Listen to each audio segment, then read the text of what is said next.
Welcome to the Solutionology podcast. Today we've got our guest, Caleb Vainikka with Cove Design, someone that we've been talking to for several years now to get on the podcast, and finally we've got him in the flesh.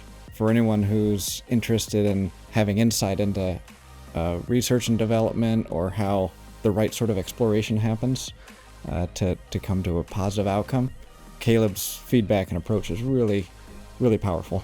So we're going to talk to Caleb about sketchy engineering. It's a phrase that he's coined. It's probably not what you think. And we'll also explore the commercialization journey and Caleb's approach.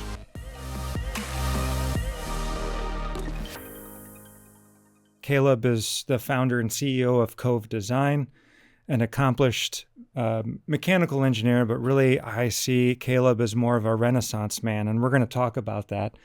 Caleb has an experience in his career craft making and with cabinets and other woodworking, working in the laboratory environment, developing laboratory equipment, lab processes, and honing his systems thinking skills, and then moving to product development, developing your ROI mindset, and then most recently forming Cove Design the last couple of years, focused on, again, product development and bringing products to market.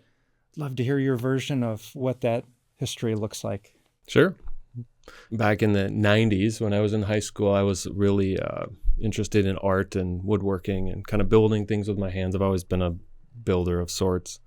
I'm tinkering at home, building go-karts and snowboard bikes out of old snowboards and welders and things, right? I just like tinkering.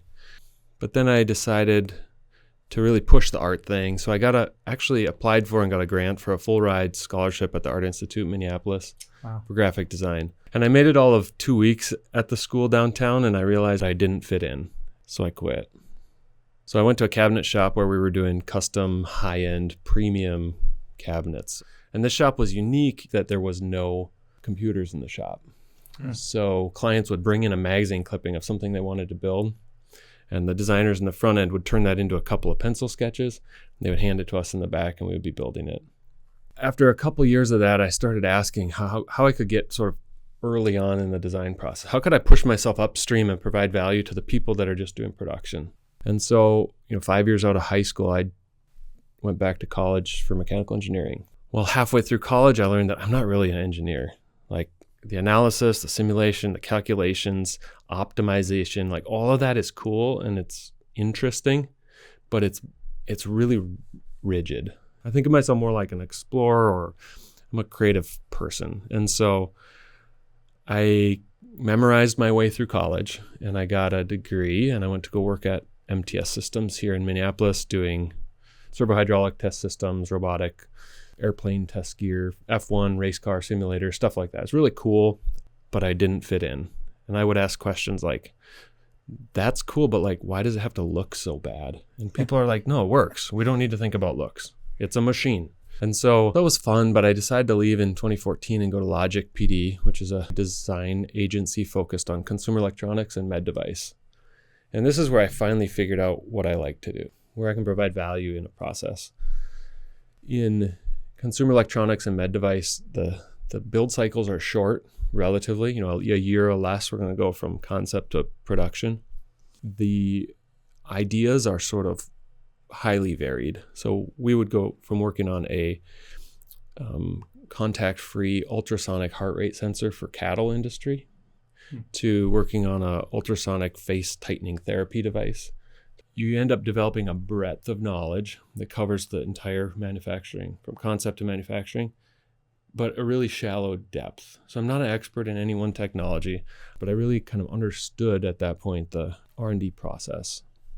And knowing that from beginning to end helps along that path to make good decisions. I went to Kablooey. Kablooey Design is here in the Twin Cities as well. They do primarily medical device development. So this was a chance to kind of hone the skills that I learned at Logic and really develop more rigorous methods for exploring assumptions, fixing problems, and really prototyping rapidly. Med device, we really need to get in, test ideas quickly, and then move on to the next one. So I got a chance to work in cadaver labs, in dog and sheep labs, actually hands-on, scrubbed in as a surgeon to test these surgical tools we were building. So lots of experiences, but as a engineer with Cove, I feel like I wear many hats. One day I'm working on a drone accessory, one day I'm working on a med device, but the skills and the design exploration skills are all the same.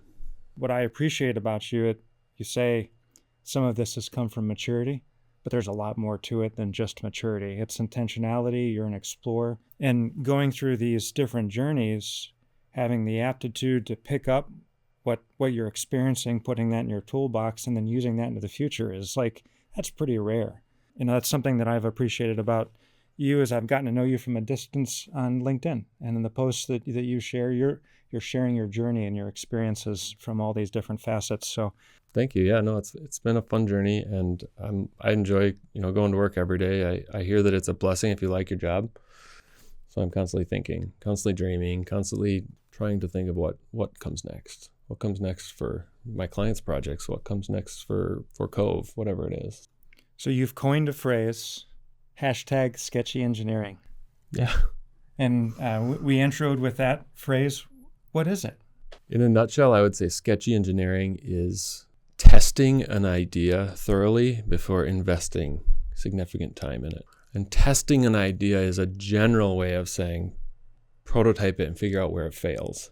But that doesn't mean we dive into CAD modeling and 3D printing right away. So sketchy engineering in its truest form to me is actually sketching. I think sketching is one of the lowest barriers to entry. I can pick up a Bic pen and a piece of copy paper, and we can explore ideas together rapidly. And those ideas have no significant time invested in them. But when we as humans can visualize something on a piece of paper in front of us in a meeting, live or on a whiteboard, those ideas become more tangible when we see them. We can explain, for example, I want to use a linkage to push on this pin and have this, swing arm drop down and engage the module, and it comes out, right? You don't know what that means. To me, that means one thing. To you, that means something else. And to Brian, it means something totally different. But if I can draw a picture and I can just show what it is that we're talking about, now we can take that idea, move it aside, and reconsider another idea. But it's a little bit more than that. It's even physical, sketchy concept prototyping, which might involve, scraps of old prototypes that didn't work, or cardboard and hot glue. Is it too big? Is it too small? Is it too heavy? Is it too bright? Is it too dark? Can I see it in the sunlight? There's ways that we can test assumptions without investing a whole time to design and develop the entire product. And in R&D, time is our most valuable asset. Out of everything, we can get more money, we can get more 3D printing, we can get more materials, we can get more everything, but we can't get more time. So if we wasted our time on one idea before we've exhausted and made sure that it's the right idea, then we're done. So that raises a good question. How often, as you're interacting with design professionals out there, what do you think the percentage of design professionals are that are practicing a version of sketchy engineering versus a more rigid approach? It really depends on industry. So the engineers that sort of gravitate towards consumer electronics and med devices, those are the ones that I interact with probably the most. Mm-hmm. Of those, I have to say maybe 10 or 20% of them think this way. But out of engineers as a whole, it's got to be closer to 1 in 100. I just don't see it.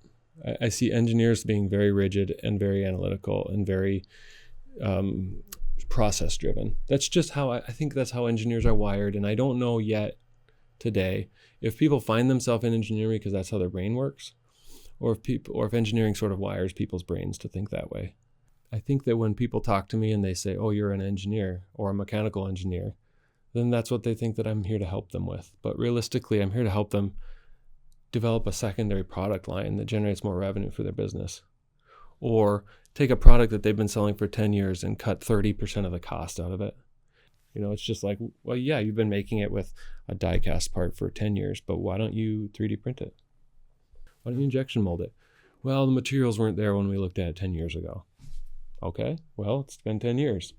Maybe we should look at new materials. There's a lot of resins out there that you maybe haven't considered. So there's a lot of what I do that is engineering, and I think my engineering background helps me think about things technically, but that's kind of the type of work that brings me joy. We've struggled with characterization of that even internally, and I think we've landed on generally we classify it as system architecture, but even that's not widely recognized as what we're talking about. So it's like we're talking about something that isn't widely recognized or acknowledged. So whether you use engineering or ID or architecture or system architecture, everyone's looking at that from a different lens because it's not commonly practiced. Yeah, in some businesses they call it a systems engineer who thinks about the multidisciplinary. Maybe this is just repeating what you just said, but systems engineer has to understand a little bit about software and a little bit about mechanical, a little bit about ID and a little bit about firmware and a little bit about distribution and everything, right? And they're going to kind of maintain that set of requirements and make sure everybody's working from the same playbook. But generally speaking, systems engineers aren't super creative, outside the box thinkers. I mean, that's my experience, limited experience. But I think what's fun about working with designers is they are sort of blue sky thinkers, and they look for ways to sort of break the mold. And if you bring them a problem, they might bring you 10 solutions that you would never have thought of. And it's fun. It's free to think about. Mm-hmm. But sometimes one of those ideas really just cracks open a thought paradigm or changes the direction of a company, and it can be transformative. Do you think it's really free to think about? If it were that easy, the world would be a different place. And the creative thinking or the critical thinking, the time investment, I'm sure sounds like you're thinking about things all the time. You're problem solving and picturing different ways to approach things. It takes a lot of energy, emotional and mental. And I don't know if that's free. I think it is free to think. Well, at least if you consider your time having significant value. If I sat down with some leaders and just said, hey, we're just going to brainstorm. You're not going to pay anybody. I'm just going to come here and facilitate. I think you could start to unlock some of that creative juice, and it's fun. I think it's absolutely fun. So maybe the divergence there is that it's free to think, but acting on that freedom, knowing what to do with it after you think about it, and then being able to nurture the downstream effect of it. Because that's, if you don't know what to do, once you've come up with an idea, you can't deliver the message. Right. And that's not your normal mode of operating. Right. Then it's like, it's really scary. Yeah. It's like you've got to be thinking on thinking in order to prepare for that eventual outcome. Absolutely. That you don't know what's coming. Absolutely. And I'll just add on to that. Probably the most powerful unlock in my business has been talking to people about the business value of what we're talking about. Because for 5 years, I talked about the technical value of what we're doing. And I spent a lot of time saying, well, this would be a lighter weight product. This would have a smaller battery. Or this would be easier to use. But you can't put a dollar value on any of that. So probably none of these business leaders are standing here thinking, well, I'm staying up at night because, that product's just too heavy. But what they are staying up at night thinking about is my cost is 30% higher than it was last year because of tariffs, right? So this executive's staying up. They were spending $3 million last year. Now they're spending $4 million. Where's that $1 million going to come from? Their bonus, their entire sense of fulfillment to the company, it depends on them keeping those costs in check. So if we can talk about them instead and say, your costs just went up 30%. How are you addressing this? And we can then say, why don't we try to bring your cost back to $3 million? Because that looks good for you. It helps your company. It's more profitable. 5 years from now, you've saved $5 million. What is that worth to you as a company? And now people can act on those things. Well, we're going to audit your bill of materials. We're going to look at your supply chain. We're going to define what components are your obvious high-cost items. Is there a way we can split those? Is there a way we can bring them domestic so we aren't paying import costs? If they're too complicated, if there's too many parts and we can't handle the assembly costs here in the US, maybe there's a way we can automate that. And so that's where I can step in and sort of facilitate a project to remove that $1 million out of cost of goods and present them with, whatever it is, $100,000 or $200,000 development project suddenly sounds like peanuts if you're saving $5 million a year. When You get a smart team of people tackling a really challenging problem, and you give them a sufficient budget to work from, a couple $100,000, few, 2-3 smart people, you can do a lot of damage in a short amount of time. And by damage, I mean you can really drastically bring business benefits. And I can say that from my experience, most engineers, most designers don't think about this or care about it. They care about like the tactical work that they're doing. And I've become more like a strategic partner in that way that can do the tactical work. And it starts with that sort of free thinking that you were talking about. But we really just have to unlock what is it that's causing this problem. Because if we're just going to talk about solutions, yeah, there's a million ideas. But which ideas are actually going to deliver that business benefit? When do you know when to pull up anchor and stop Sketchy, stop the quick iteration and start transitioning to a more constrained design? How do you know when to do that? I like the 80-20 principle. I apply it to a lot of things in my life. But I feel like if we can target our effort on the 20% effort that gets us 80% of the way there, we can justify spending the rest of the effort to bring it over the finish line. Okay. I don't follow like a rigid stage gate process in my development. It's a lot of gut feel stuff. So when I place something in front of another user or another engineer and they can see how it assembles, they understand how it all works, the mechanisms are logical, the screw placements are logical, like everything is just kind of working and it feels good and there's no obvious concerns, then I feel comfortable, going through a more rigorous design for manufacturing sort of exercise where we stop changing every part of the system and we really just start focusing in on each part. We've tested to find our way through here and we know that we're at a reasonably good spot. Let's call this design the direction. So we'll do a phased proposal for, let's say, 3 physical, tangible deliverables. And once those are delivered, my work is done until the next phase. And then we might talk some more. And then we might say, we want to take these 2 forward to the next level. So we'll take those 2 forward to the next level and iterate on those. But the actual decision points, a lot of it is it's squishy. It's a moving target sometimes. And that makes a lot of engineers really nervous. I can say that from experience. There's some engineers who are like, will you just stop changing stuff? Can you please just fix the housing so I can start detailing those? I'm like, no, because the housings define my cam pivot locations, and my cam pivot locations are going to be constantly moving until I optimize this thing. So no, I'm not going to fix anything. In my mind, if I'm building a medical device, a complex mechanism inside of a single-use disposable surgical tool, in my opinion, all the parts are released when all the parts are released. None of the parts are fair game until all of the parts are done. And that's, I don't even know if that is normal, really. There are folks that will say, well, we got a side surface from our industrial designer. We have to stick within that. So then they tie their mechanical engineer's hands for weeks, just trying to force it, squish it into this package. And I'll come on and say, why don't we just move that face a little bit? Or just like make it a little bigger. And the client's like, yes, let's do that. And then I'm like, well, why didn't somebody else suggest it? Well, because they told us the A side was fixed. I'm like, I don't care what they told us. It really takes someone outside the box creative thinking to just push and squeeze and say, well, yeah, that was our requirement. But realistically, what we're trying to achieve is, move this component this far in this amount of time. And we only have this much force to work from. So now what else can change? Can you think of any war stories? Maybe where Sketchy engineering saved the day? I'll give you my earliest memory of the value of something like Sketchy engineering. I was working on a med device product, a tabletop mounted console for a med device, surgical tool used in office, and they had clinicians that would carry it in and out of the office. And we'd been working on it for a few months. The requirements were exhaustive. I mean, I want to even say it was a 100-page document of requirements. It might not have been that. It might have been 40 pages, but many, many, many, many, many system requirements.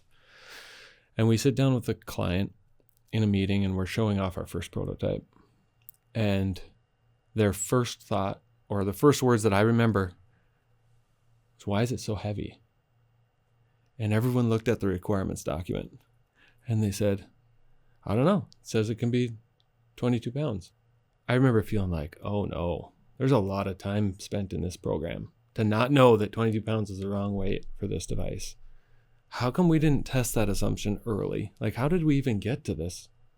And I'm just seeing like custom expedited CNC machine parts, custom sheet metal parts, custom urethane cast housings, like lots of time and money, lots of energy that went into this prototype, and they said it's too heavy. So we went on lunch break, and one of the designers ran down to the wood shop and cut out a couple of really scrubby little wood handles, and they went up to the lunchroom and got 12 packs of LaCroix, and they duct taped it all together and brought it up to the room, and they said, "How's this?" And they set it on the table. And it was like a light bulb went off. I went, it doesn't have to be much. It just has to be something. When people started picking up and carrying around, we had a decision to make as a team. Are we going to put wheels on this thing and make it a cart? Or are we going to start gutting equipment out of this box? Because it can't have this many power supplies. It can't have this big of a display. If we're expecting somebody to carry this thing around, this is the target that we need to hit, not that. And so, I mean, in some ways it saved the day, and in other ways it sort of challenged other people's assumptions, and it kind of changed the direction of the project. But it really was proof that it doesn't have to be an expensive test, and tests don't have to be formally documented, and they don't have to go through a testing lab. We just need something real to put our hands on and feel it and get everyone's buy-in. And once the sort of chief decision maker, whether it's the chief engineer or the systems engineer or the client, once they buy in, then we're gold. But until then, we're all just guessing. What sort of buy-in change did you experience after the LaCroix test? Were you able to come with a decision that day? What I remember was that we ended up going to a cart, developing a cart solution that went with it. So you just had to get it out of the trunk of the car, and then you could deploy some wheels and roll it in, because we couldn't at that point take everything out of it. Those simple tests stamp in a clear direction forward, where otherwise, maybe you spend 2 or 3 weeks after that trying to come up with how do we figure this thing out. And you're okay with diverging when others aren't, and exploring when others would prefer to converge or stay within the bounds. Yeah, probably to a fault sometimes. It can be beneficial. My father-in-law tells me, he said, at some point you got to stop designing and start nailing boards together. You can't just keep thinking forever. And so, to your earlier question, there has to be a point when we say this is good enough, and now we need to finish it. But I think it's much like any creative process. Say you're writing a poem or you're writing a song. We can't say for sure when the poem is done. And we can't say for sure when the song has been written. We can't say for sure when the development of a product is complete, but we can say that we've met our deadline. And so what I say is invest as much time into that exploratory process as you can, budget enough time for the development, and get done when you say you're going to get done, and then move on to Gen 2. There are companies that will paralyze themselves with never finishing the design process and never moving into the development. They just stay in the design phase forever because they're constantly thinking of new ideas. And that can be a problem too. Well, that resonates with me because I've got more questions, and this conversation could go on forever. But we're going to have to determine when done is. So I've really appreciated the conversation, Caleb. And there's a lot to learn from the experiences that you've had. And I can say from a distance, I'm sure your customers feel lucky to have worked with you, to have your systems engineer approach along with the Sketchy engineering. It's neat to learn from you, and really appreciate the conversation. Yeah, it's been fun. Thanks for having me, guys. Appreciate it.